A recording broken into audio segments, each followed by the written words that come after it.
Kent's perfect start to the campaign continues as they dispatch Derbyshire with a day to spare at Canterbury, a win inspired by the irrepressible Darren Stevens.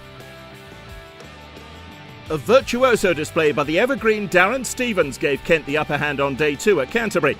His 6-wicket haul in Derbyshire's first innings was followed by an unbeaten half-century as Kent closed 242 runs ahead. The 31 runs added in the last 4 overs of the day by Stevens and Adam Rouse tipped the game Kent's way, and they continued in similar fashion at the start of day 3. A series of fine strokes saw Kent's advantage stretch beyond 300 when a bowling change did the trick for Derbyshire.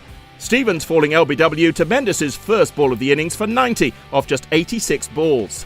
But Rouse marched on past his half-century, Kent's collapse of the day before now long forgotten as they piled on the runs. He found a willing partner in Harris, and the pair added 83 for the 9th wicket in just 15 overs, as batting suddenly looked very easy indeed. Harris finally fell to Davis for 32, and then with Rouse within sight of a maiden first-class century, last man Treadwell had a rush of blood and holed out to mid-off. A wicket for part-time spinner Wayne Madsen, the 8th bowler used by Derbyshire. Rouse left high and dry on 95 as Kent finished on 308 all out. They'd stretched their lead by 166 runs for the loss of just 3 wickets in a blistering assault. And after the interval, Derbyshire faced the daunting prospect of scoring 409 for victory. Their chase got off to a shaky start, and perhaps inevitably Stevens was the reason. Godalming edging to Treadwell at second slip, the 40-year-old's 20th wicket of the season so far. 8 for 1 became 21 for 2 when Secor was caught by Denley off Parnell.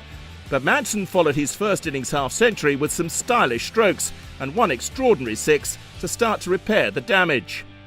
But after they lost Rees for 14, caught by Coles off Harris, Derbyshire's pursuit of that victory target moved from the unlikely to the academic. Madsen was LBW to Coles for 32, and just 2 runs later Smith was dispatched by Harris. And Kent were closing in on victory with the visitors 78 for 5. No more joy for the home side before tea though. Gary Wilson saw to that, and the wicketkeeper was closing in on his 50 at the interval with Derbyshire 130 for 5, still a long way from that victory target. After the interval, the partnership between Wilson and Hughes continued to flourish, and it had reached 80 when Stevens worked his magic again. Rouse taking the catch to remove Hughes. Kent now 4 wickets from victory. Wilson powered on and added another 30 with Mendis, but when he was dismissed by the same Stevens-Rouse combination, it was clear that Derbyshire were fighting a losing cause. They had at least passed 200 in their second innings when Milnes was caught behind off Harris for 11. And in the end, Wilson was to even be denied the century he deserved, trapped LBW by Harris for 97 with 17 fours. After that, the inevitable end came when Davis was dismissed by Coles, Derbyshire all out for 239.